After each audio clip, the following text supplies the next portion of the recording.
As familiar as we are with waves, frequencies, and patterns, one thing we shouldn't overlook is the fact that sound in of itself is a physical force. One that we don't just interpret as a snare roll, someone talking, or a melody, but also as something we feel in our bodies. And that is especially true for lower frequencies, or in other words, subs. Subs are the low-frequency content in our music that start from around 65 Hz and extend down to 20 Hz, the lowest frequency humans can hear. Or even lower, introducing content that is literally felt, rather than heard.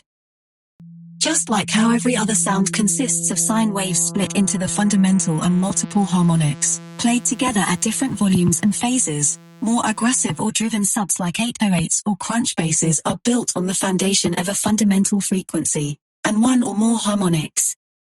For this video, we'll begin by constructing a simple sine sub, then move on to 808s and crunch basses, and finally reeses, with a bit of low-end stereo imaging. Let's first load up an instance of operator and set our maximum number of voices to 1. So our sub plays only one note at a time. And also so we don't get unwanted phasing in the low end.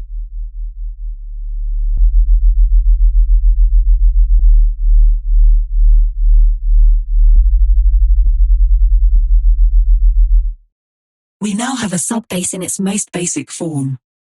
Although this might not seem like much, a single sine wave could be just enough for specific types of music, whether mainstream or underground.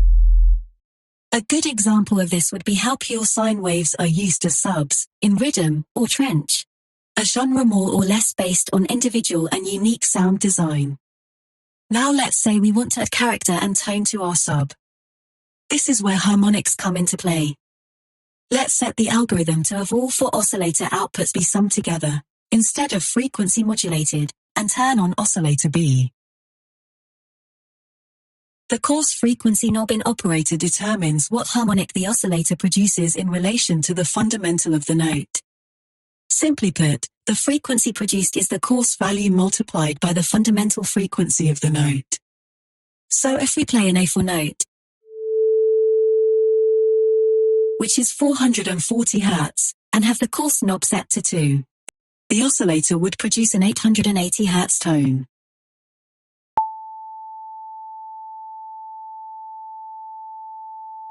Three would be 1320 Hz. 4 would be 1760 Hz.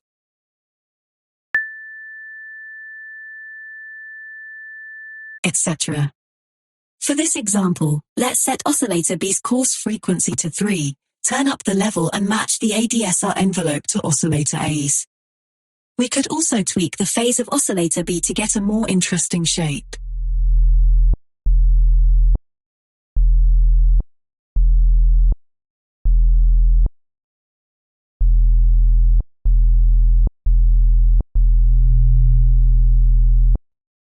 The same could be done with oscillators C and E, but just keep in mind that we want to use this technique to enhance the initial sub, not overpower or change it.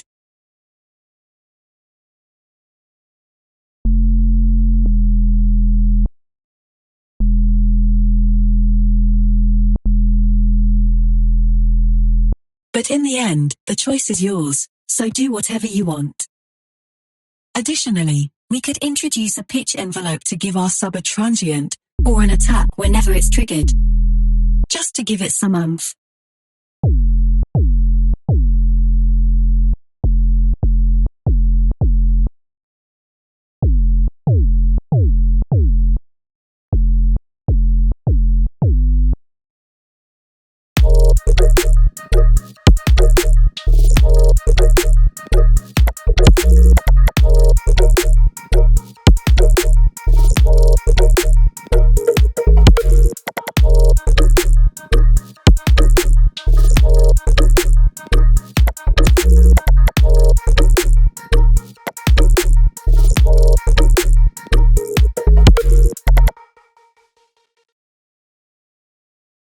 Similar to how we used harmonics to give our initial sub more tone and character.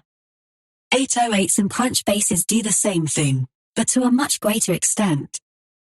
So much so, that we would actively be trying to overpower and change the original sub into something more aggressive and dense. Here is the original TR-808 sample from 1980 that would later evolve into the 808s we now know. As we can see on the spectrum analyzer, the original 808 sample is a single sine wave, with a pitch envelope, and possibly, a small amount of distortion or noise. But once we compare it to modern 808s, we can see that there are more harmonics from distortion. The transient is accentuated, and in some cases, our bass now occupies more of the stereo field.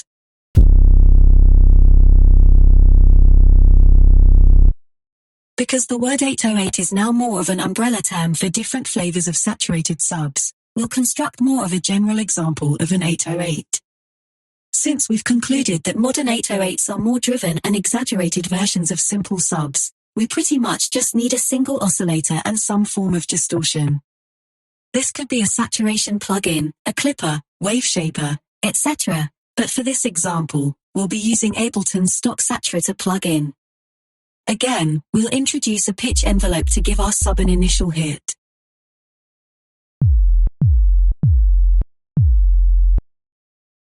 And adjust the ADSR envelope so the distortion changes over time. Once we start driving it into the saturator, we begin to introduce new harmonics, giving our sub a lot more character, but also drowning it in a sense, turning our sine into more of a square because of the nature of the distortion.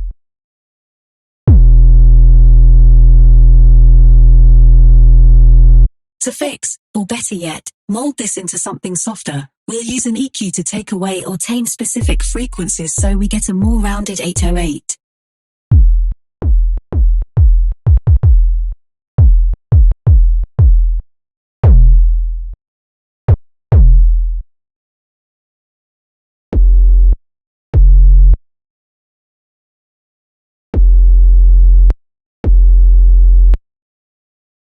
Some more ways we could make our 808 more interesting is to introduce a gentle amount of frequency modulation.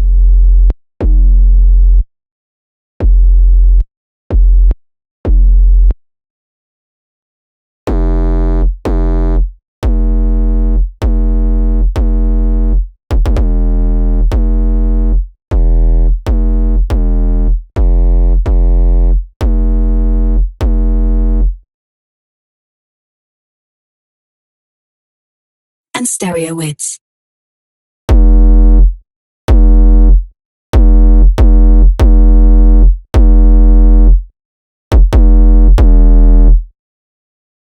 Crunch basses are similar to 808s in the sense that we want to take what makes an 808 what it is, and build upon it.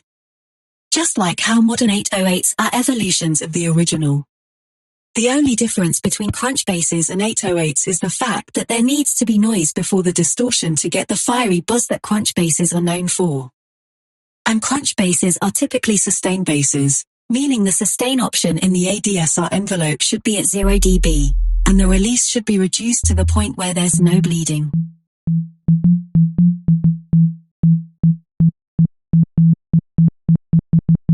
Resulting in us having more control of the sound with MIDI. For Ableton users, Erosion is a perfect noise generator for this use case, since it has both stereo and mono noise, a bandpass filter and an audio gain tracker. But unfortunately, FL users don't have any real options for this, so a bootleg Erosion patch can be downloaded from the description of this video.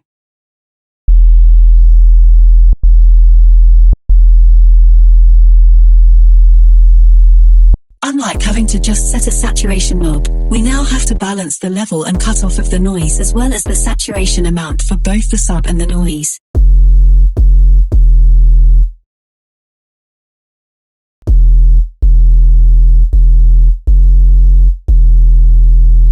Plus the EQ at the end for cleaning up the saturation output.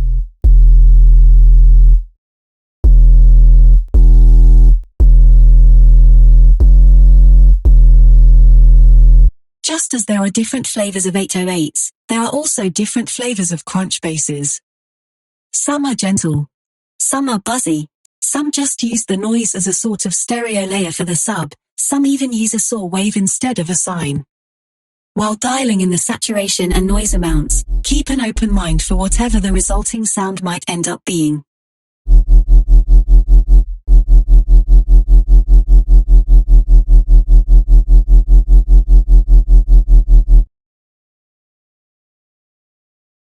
Contrary to the well-known rule concerning basses in music production and mixing, that is, the low-end content in a track must be stable and in mono, reeses are built almost entirely on phasing and stereo widths.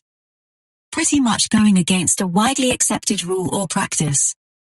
That being said, we mustn't ignore or overlook the reasoning behind why it is accepted and highly recommended to keep our basses stable and in mono. But rather, see this as an example of how experimenting and trying out bizarre things can result in interesting new sounds. And the same can also be said for just about every other rule in music, and possibly all other forms of art outside of music. The most basic way to create a reese would be to have two oscillators panned opposite to each other and slightly detuned. We'll use Ableton's wavetable synth for this example because it provides more control in terms of adjusting each oscillator separately. But any other synth should be able to reproduce the same sound with the methods used in this video. First, we need to enable both oscillators and set them to saw waves.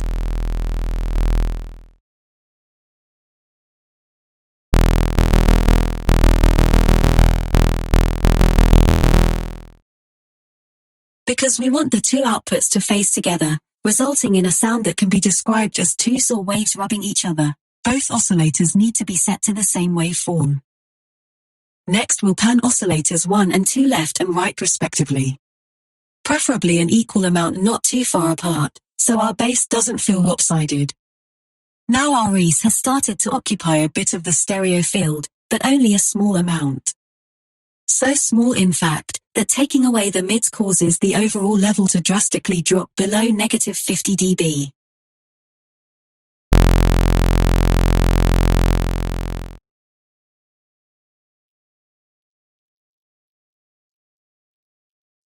To increase the stereo information, we need to introduce a difference between the left and right channel.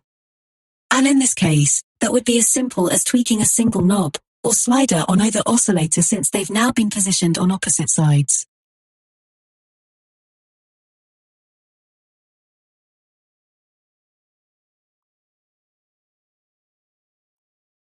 Coincidentally, detuning one or both oscillators doesn't just introduce a difference, it also causes one of our waveforms to play back at a higher or lower frequency, effectively desyncing the cycle of both oscillators. In other words, placing them out of phase in a sense.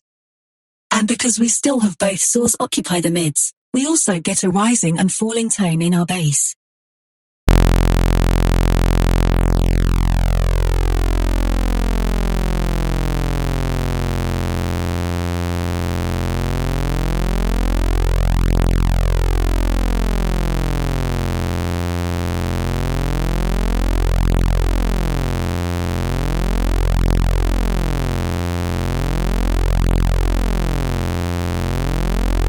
Let's now turn on the low-pass filter and lower our cutoff point, so we no longer hear the sweeping tone in the mid to low-mid frequencies.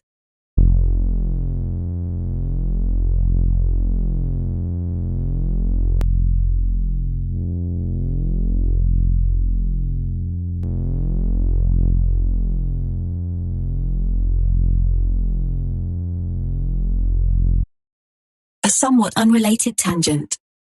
Interestingly, playing lower notes slows down the phasing tone, while higher notes speed it up, eventually becoming more of a pulse than a tone. Similar to what happens when two notes are played together.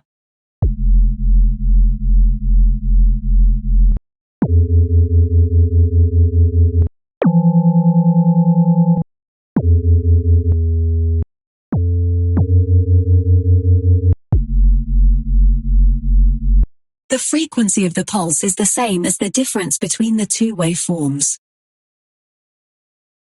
Say for example, we have two oscillators, One produces a 100 Hz tone and the other produces a 101 Hz tone. Because the difference is 1 Hz, if we play back both tones at the same time, we'll get 1 pulse per second.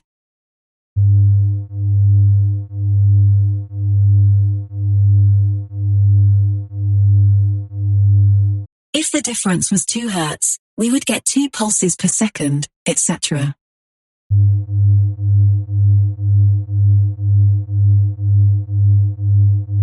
Additionally, transposing both tones up an octave would double the pulse frequency in relation to the initial, or previous frequency value.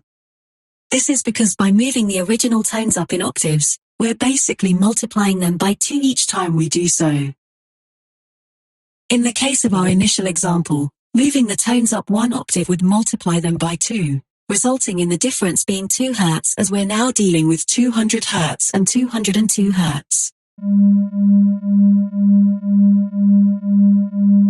2 octaves would be multiplying them by 4, changing the equation to 400 Hz minus 404 Hz.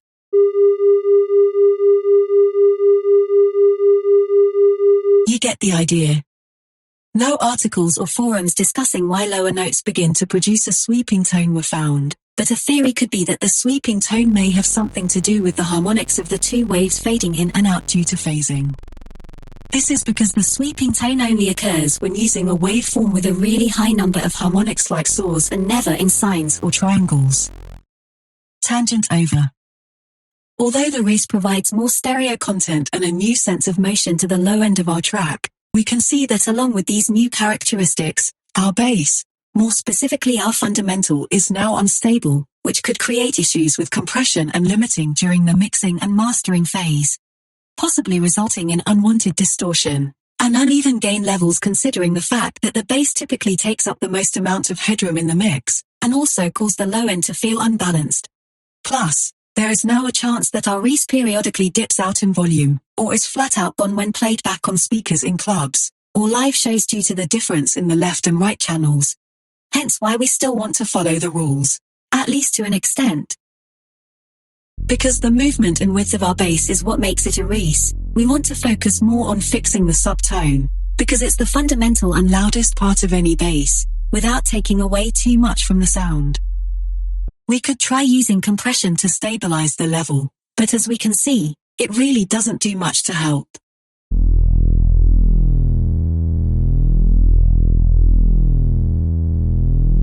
Even when overly compressed or limited.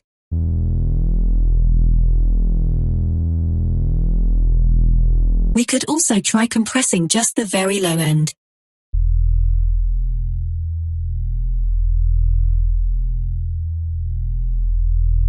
Seeing as both normal and multiband compression, as well as limiting, doesn't do much, let's go back to the synth and adjust the sound source.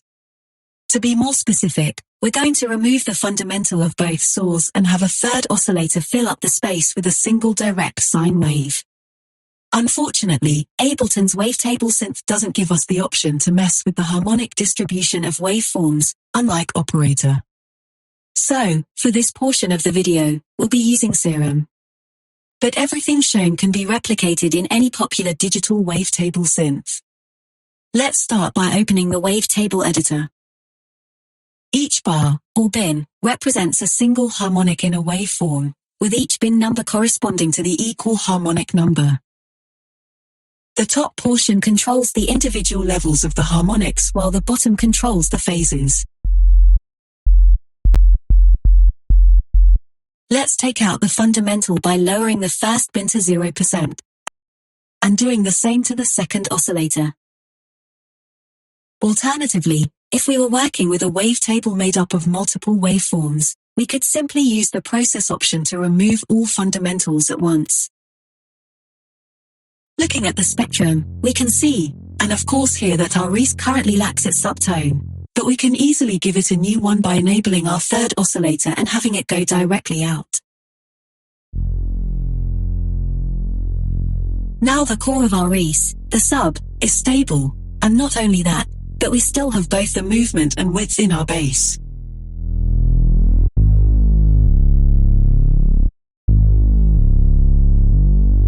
Just like with the previous basses, There are many ways to spice up your reeses and give them a unique quality. Again, the choice is yours, so feel free to experiment and try our bizarre things.